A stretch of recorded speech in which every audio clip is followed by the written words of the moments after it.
Hi, ಎಷ್ಟು ದಿನಗಳಾಯ್ತು ನಿನ್ನನ್ನು ನೋಡಿ. ಹೇಗಿದ್ಯೋ?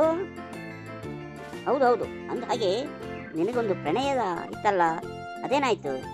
ಅದೊಂದು ದುರಂತ ಕತೆ ಕಣೋ. ಈಗೇನು ಹೇಳಿ ಏನು ಉಪಯೋಗ ಹೇಳು. ಚೇ ನಂಬಲಾಗುತ್ತಿಲ್ಲ. ನೀವಿಬ್ಬರು ಅಷ್ಟೊಂದು ಪ್ರೀತಿಸುತ್ತಿದ್ರಲ್ಲ.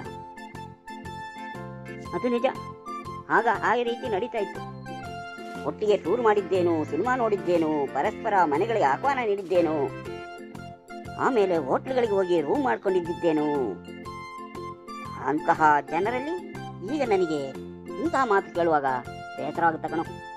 ನೀನು ಹೇಳಿದ್ದೆಲ್ಲ ನಿಜ, ಎಲ್ಲವೂ ನಡೆದಿದ್ದೆ. ಅಂತಹ ನೀವಿಬ್ಬರು ಯಾವಾಗಲೂ ಒಟ್ಟಿಗೆ ಇರುತ್ತೀರಿ ಎಂದುಕೊಂಡಿದ್ದೆ. ಮತ್ತೇನಾಯ್ತು? ಅದನ್ನೆಲ್ಲ ಮೇಲೊಬ್ಬರು ಕುಳಿತು ನೋಡುತ್ತಿದ್ದರು. ನೀನು ದೇವರ ಬಗ್ಗೆ ಹೇಳ್ತಾ ಇದ್ಯಾ? ಪ್ರೀತಿ ಪ್ರಣಯದಲ್ಲಿ ದೇವರಿಗೆ ಏನೋ ಸ್ಥಾನ? ದೇವರೆಲ್ಲ ಕಣೋ, ಅವಳ ಅಪ್ಪ ಮಗಡಿ ಮೇಲೆ ಕುಳಿತುಕೊಂಡು ಎಲ್ಲ ನೋಡುತ್ತಿದ್ದರು. ಅದೇ ಮುಂದಿನ ಸಮಸ್ಯೆಗಳಿಗೆ ಕಾರಣವಾಯಿತು. ಹಾಗಾಗಬಾರ್ದಿತ್ತು. ನೀವಿಬ್ಬರು ಮದುವೆ ಆಗಿದ್ರೆ ಎಷ್ಟು ಚೆನ್ನಾಗಿರ್ತಿತ್ತು. ಯಾಕೆ?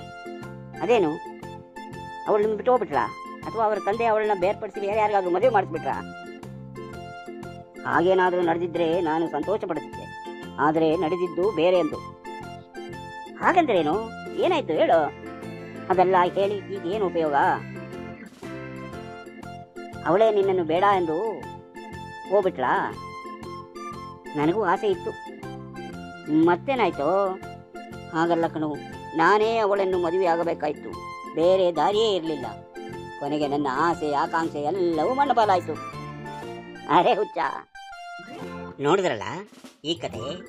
ಮದುವೆ ಆಗಿದ್ದೇ ತಪ್ಪು ಅಂತ ಹೇಳ್ಕೊಳ್ತಿದ್ದಾನೆ. ನಿಮಗೆ ಈ ಕತೆ ಇಷ್ಟ ಆದರೆ ಈಗಲೇ ಸಬ್ಸ್ಕ್ರೈಬ್ ಮಾಡಿ, ಫಾಲೋ ಮಾಡಿ. ಧನ್ಯವಾದ.